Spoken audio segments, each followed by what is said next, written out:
एक गांव में दो दोस्त होते थे और उनका काम था कि वो कुछ नहीं करते थे पूरा दिन। ऐसे बहुत सारे लोग होते हैं, बैठे रहते थे अपना मजे से। अब बैठे बैठे उन्होंने देखा कि जो गांव की औरतें हैं वो पानी का जो मटका होता है वो भर करके जाती हैं 1 किलोमीटर दूर धीरे धीरे धीरे धीरे और वहां से पानी भर के लाती हैं। क्यों? क्योंकि उस गांव में सूखा था, उस गांव में पानी नहीं था, तो एक दूर नदी में जाना पड़ता था पानी लेने के लिए 1-1.5 किलोमीटर दूर। तो वो जाती हैं, पानी लेकर के आती है, दिन के 2 चक्कर लगाती है, फिर भी शाम तक आवाज आती है, अरे पानी खत्म हो गया, पानी खत्म हो गया, पानी खत्म हो गया। मतलब पानी जितना भी ले हो कम पड़ जाता है। तो उन्होंने आइडिया लगाया, उन्होंने कहा यार एक काम करते हैं, इनके ब्याह पर हम जाएंगे मटका लेकर के और 25-25 पैसे लेंगे गांव वालों से। हम कहेंगे ठीक है हम गांव जाएंगे और लेके आएंगे मटका। कहते हैं बढ़िया यार, चल करते हैं, खाली बैठे हैं, इससे अच्छा कुछ तो कर लेते हैं। अब वो करना शुरू कर देते हैं, काम चल पड़ता है क्योंकि लोगों की जरूरत थी। लोगों ने उनको 25-25 पैसे देना शुरू किया और उन्होंने मटके लाने शुरू करे। शुरू में 5 मटके लाए, फिर 10 लाए, फिर 20 लाए, दिन में 40-40 मटके लाने लग गए। ऐसे ही करते करते करते करते मटके लाते लाते 10 साल निकल गए। 10 साल बाद उनका जो एक दोस्त था जिसने बोला था कि यार कुछ करते हैं, उसने कहा कि भाई ऐसे कब तक चलेगा, मैं रोज सुबह जाता हूं और रात तक हम मटके धोते रहते हैं। आज तो हमारे पैरों में दम है, घुटनों में दम है, आज हम कर पा रहे हैं, कल को मैं बीमार पड़ गया, कुछ हो गया तो मेरे घर का चूल्हा कहां से जलेगा। दूसरे दोस्त ने कहा अरे शांति से बैठना यार, मजे तो आ रहे हैं, क्या जरूरत है तेरे को पंगे लेने की। जैसे आप लोगों के साथ भी बहुत बार हुआ होगा, आपने कहा होगा कुछ करते हैं यार, अपने किसी दोस्त को जाकर चल हट।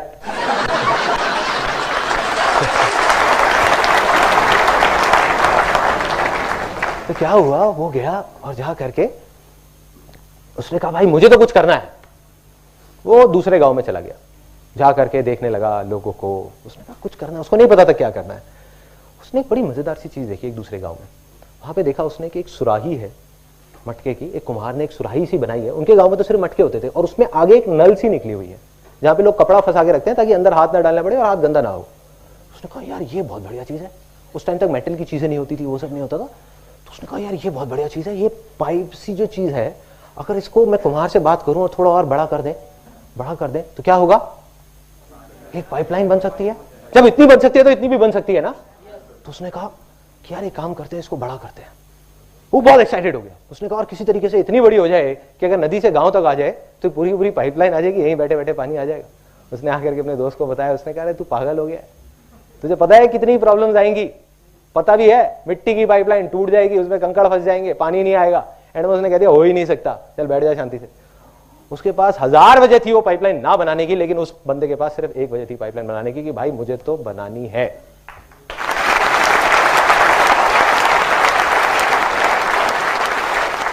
उसने पाइपलाइन पे काम शुरू कर दिया। प्रॉब्लम्स आई, ऐसा नहीं कि प्रॉब्लम्स नहीं आई, सबको आती है। प्रॉब्लम्स आई लेकिन पाइपलाइन बनके तैयार हो गई 3 महीने बाद। और जब पाइपलाइन तैयार हुई तो क्या हुआ, पानी आने लग गया वहां से। ये साइंटिफिक बात किसने बताई? Excellent, technical. I am sure आपने इंजीनियरिंग या कुछ कर रखा होगा। तो वहां से पानी आने लगा, पानी आया उस पाइपलाइन से। और जैसे ही पानी आया, उसका जो दूसरा दोस्त था वो अगले ही दिन, 10 दिन नहीं लगे, उसके अगले ही दिन अनएम्प्लॉयड हो गया। क्यों? क्योंकि वो 25 पैसे का मटका अब उसने 10 पैसे का देना शुरू कर दिया। क्योंकि अब तो पाइपलाइन लग गई। दिन के 100 मटके भी दे सकते हैं, 1000 भी दे सकते हैं, 10,000 भी दे सकते हैं। और जैसे ही ये पाइपलाइन लगी और गांव के लोग भी आने लग गए उसके पास। कहते यार हमारे भी गांव में एक पाइपलाइन लगा दो, हमारे भी गांव में पाइपलाइन लगा दो, हमारे भी गांव में पाइपलाइन लगा दो। धीरे धीरे वो आदमी देखते ही देखते सिर्फ उस गांव का नहीं, उस कस्बे का नहीं, दूर दूर तक के सारे गांव में का सबसे अमीर लोगों में से एक आदमी बन गया।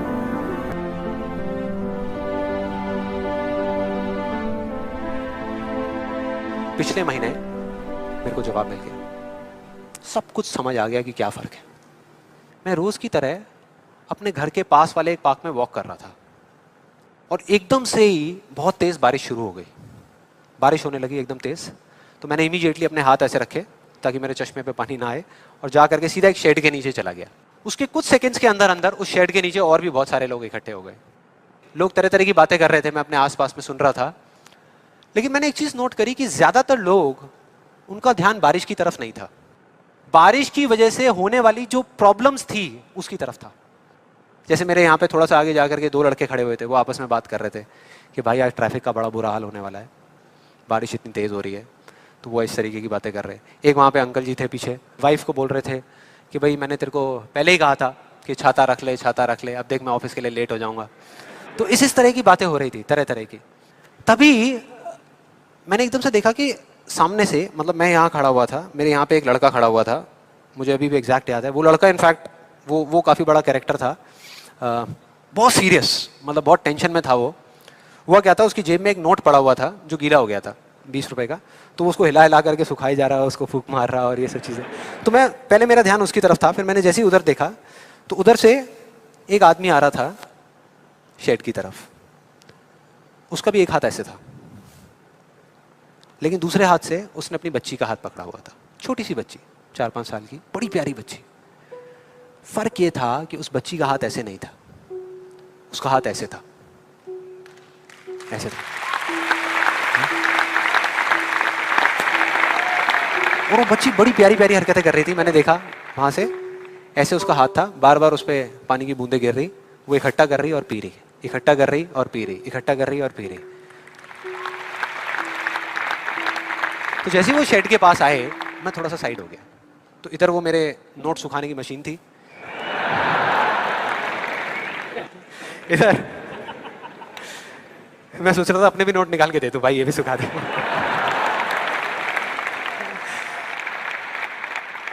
इधर वो बच्ची खड़ी हुई थी, वो छोटी सी प्यारी सी, और मेरा फिर पूरा ध्यान उस बच्ची की तरफ ही था, इतनी इतनी प्यारी बच्ची। और इधर उसके पापा अपने मोबाइल पे कुछ काम कर रहे थे। वो बच्ची को अभी भी चैन नहीं आया, शेड के नीचे आ गई, लेकिन अभी भी बार बार अपना हाथ बाहर निकाल के, एक हाथ से पापा को पकड़ा हुआ डर रही, दूसरे हाथ से ऐसे बाहर निकाल के बार बार पानी भर रही और पी रही। कभी पानी भर रही, अपने मुंह पे फेंक रही। फिर थोड़ी देर बाद पता नहीं उसके मन में क्या आया, उसने अपने पापा से पूछा कि पापा, ये बारिश रोज क्यों नहीं होती? बड़ा अजीब सा क्वेश्चन था। उसके पापा ने कहा, वो अपने मोबाइल पे लगे हुए थे, हाँ बेटा होगी होगी, रोज होगी, रोज होगी, रोज होगी। वो बच्ची फिर अपने खेल में लग गई।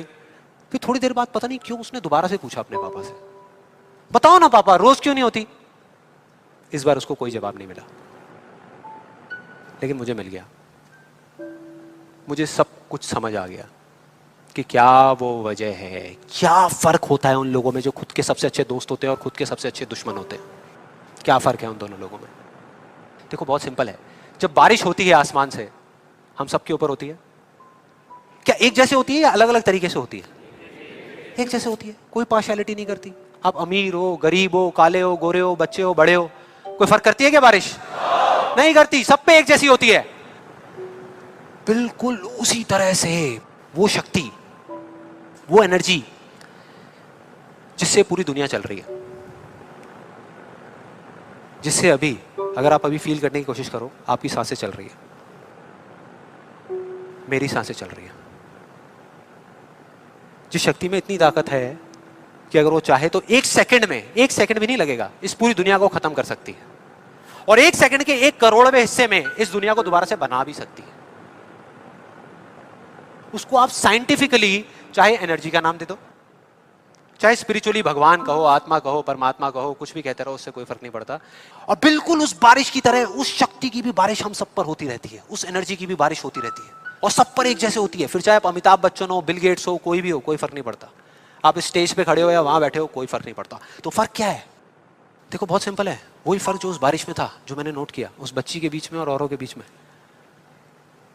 कुछ लोगों का हाथ ऐसे होता है और कुछ का ऐसे होता है, यही फर्क है।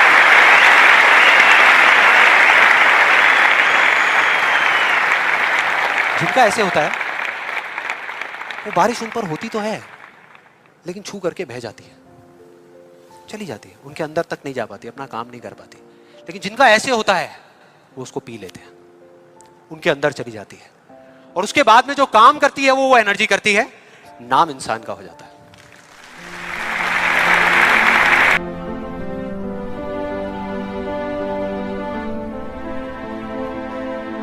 ये कहानी है 2 बच्चों की जो एक गांव में रहते थे। उनमें से एक 6 साल का था और एक 10 साल का। दोनों बहुत अच्छे दोस्त थे, बिल्कुल शोले के जय और वीरू जैसे। दोनों हमेशा साथ साथ रहते, साथ साथ खेलते, साथ साथ खाते पीते, साथ साथ नहाते धोते, नहीं धोते नहीं, ये थोड़ा ज्यादा हो गया। तो एक दिन वो दोनों गांव से थोड़ा दूर निकल गए, और खेलते खेलते उनमें से जो बड़ा बच्चा था 10 साल वाला, वो एक कुएं में गिर गया और जोर जोर से चीखने चिल्लाने लग गया। क्योंकि उसको तैरना नहीं आता था। अब जो दूसरा बच्चा था छोटा सा 6 साल का, उसने अपने आसपास में देखा और उसको कोई नजर नहीं आया, उसको कोई नहीं दिखा जिसको कि वो बुला सके हेल्प के लिए। और फिर उसकी नजर पड़ी एक बाल्टी पे जिस पे एक रस्सी बंधी हुई थी। उसने एक सेकंड भी वेस्ट नहीं किया, उस बाल्टी को उठा करके कुएं में फेंक दिया और अपने दोस्त को बोला कि पकड़ ले इसको। उसके दोस्त ने पकड़ा और वो अपनी पूरी ताकत लगा करके पागलों की तरह उसको खींचने लगा। खींचता रहा, अपनी पूरी जान लगा दी उसने। छोटे से बच्चे ने, 6 साल के और 10 साल के बच्चे ने उस बाल्टी को पकड़ा हुआ था। खींचता रहा और तब तक नहीं रुका जब तक उसने अपने दोस्त को बचा नहीं लिया, जब तक वो बाहर नहीं आ गया। अब यहां तक तो ठीक था, यहां तक तो ये कहानी समझ आती है। लेकिन हुआ क्या कि जैसे ही ये 2 बच्चे जब दोनों एक हो गए, जब बाहर आए और आकर के गले मिल रहे, रो रहे और खुश हो रहे, एक तरफ से उनको डर भी लग रहा था। डर था कि अब गांव जाएंगे तो बहुत पिटाई होगी जब उनको बताएंगे कि ऐसे हम कुएं में गिर गए और ये सब चीजें हुई। लेकिन मजे की बात, ऐसा कुछ भी नहीं हुआ। वो जब गांव गए और जा करके उन्होंने अपने घर वालों को बताया, बाकी गांव वालों को बताया, तो किसी ने विश्वास नहीं किया, पूरे गांव वालों ने। और वो अपनी जगह बिल्कुल ठीक थे, क्योंकि उस बच्चे में इतनी ताकत भी नहीं थी कि वो एक बाल्टी पानी से भरी हुई वो उठा सके। तो इतने बड़े बच्चे को इतनी ऊपर खींचना तो बहुत दूर की बात है। लेकिन एक आदमी था उस गांव में, उसने विश्वास कर लिया। उनको सब रहीम चाचा कहते थे, उस गांव के सबसे समझदार बुजुर्गों में से एक। और सबको लगा कि यार ये कभी झूठ नहीं बोलते, अगर ये कह रहे हैं तो जरूर कोई ना कोई बात होगी, कोई ना कोई वजह होगी जिस वजह से ऐसा कह रहे हैं। और फिर सारे गांव वाले इकट्ठे होकर के उनके पास में गए और जा करके बोले कि देखो जी, हमें तो कुछ समझ आ नहीं रहा, आप ही बता दो कि ऐसा कैसे हो सकता है। तो उनको हंसी आ गई। वो बोले कि यार इसमें मैं क्या बताऊं, वो बच्चा बता तो रहा है उसने कैसे किया। बाल्टी को उठा करके कुएं में फेंका, उसके दोस्त ने बाल्टी को पकड़ा, उसने रस्सी को खींचा और अपने दोस्त को बचा लिया। तो आपको पता तो है उसने कैसे किया, बच्चा बता तो रहा है, इसमें मैं क्या बताऊं। तो सारे गांव वाले उनकी शक्ल देख रहे। फिर कुछ देर बाद वो बोले कि सवाल ये नहीं है कि वो छोटा सा बच्चा ये कैसे कर पाया, सवाल ये है कि वो ये क्यों कर पाया, कि उसके अंदर इतनी ताकत कहां से आई है। और बोले इसका सिर्फ एक जवाब है, सिर्फ एक, कि जिस वक्त उस बच्चे ने ये किया, उस टाइम पे उस जगह पर दूर दूर तक कोई नहीं था उस बच्चे को ये बताने वाला कि तू ये नहीं कर सकता।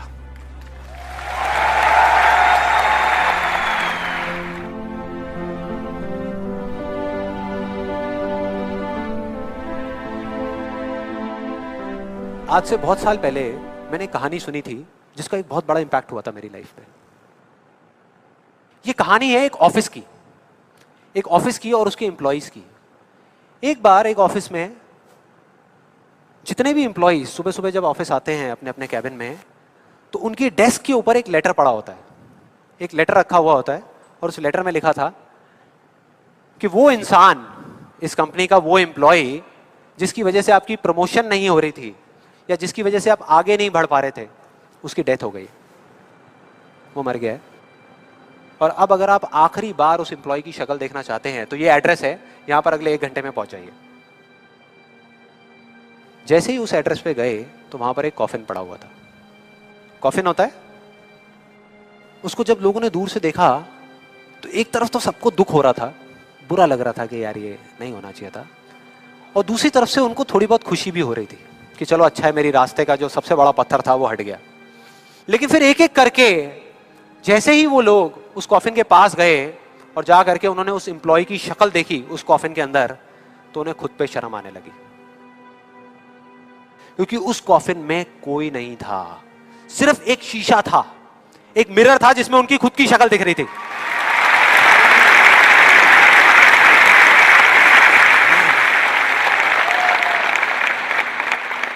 हम सब भी तो यही करते हैं अपनी लाइफ में कि सारा ब्लेम उठा करके किसी सिचुएशन पे डाल दिया, किसी और इंसान पे डाल दिया, सब जगह डाल दिया सिवाय एक इंसान के, खुद पे।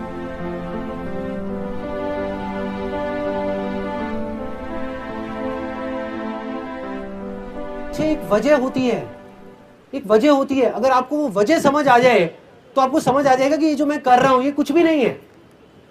जब तक वजह नहीं समझ आएगी तो लगेगा यार ये बहुत बड़ी चीज है। फॉर एग्जाम्पल, ये जो मैं कर रहा हूं ये कुछ भी नहीं है, मैं अभी आपको बताता हूं क्यों। There is a friend of mine, Goonj का नाम सुना है यहाँ पे किसी ने? गूंज, he is the founder of that, उसने वो गूंज शुरू किया है। तो मैंने उससे पूछा, मैंने कहा यार मेरे को ना इसमें इंटरेस्ट नहीं है कि तुमने इतना बड़े लेवल पे ये चीज़ करी और आज इतने सारे गांव में इतनी अच्छी चीज़ें हो रही हैं, इतने सारे लोगों को कपड़ा मिल रहा है, इतना कुछ अच्छा हो रहा है इंडिया में, मुझे इस चीज़ में इंटरेस्ट नहीं है। मुझे इस चीज़ में इंटरेस्ट है कि ये चीज़ की शुरुआत कहाँ से हुई। उसने बताया कि मैं जब जर्नलिस्ट था तो मैं ना पुरानी दिल्ली गया था एक स्टोरी करने के लिए।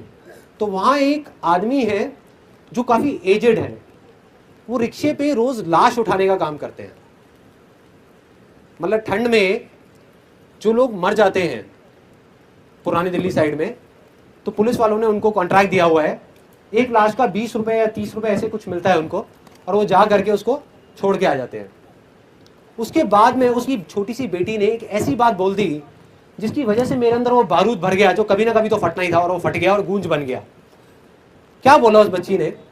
कहती कि जब ठंड ज्यादा होती है ना तो कई बार मैं क्या करती हूँ, छोटी सी बच्ची, सोचो जरा, कि ना एक लाश से लिपट करके सो जाती हूँ, एक लाश से लिपट करके सो जाती हूँ, क्योंकि कम से कम वो लात नहीं मारती, वो मारती नहीं है पलट करके। और ये सच्ची कहानी है।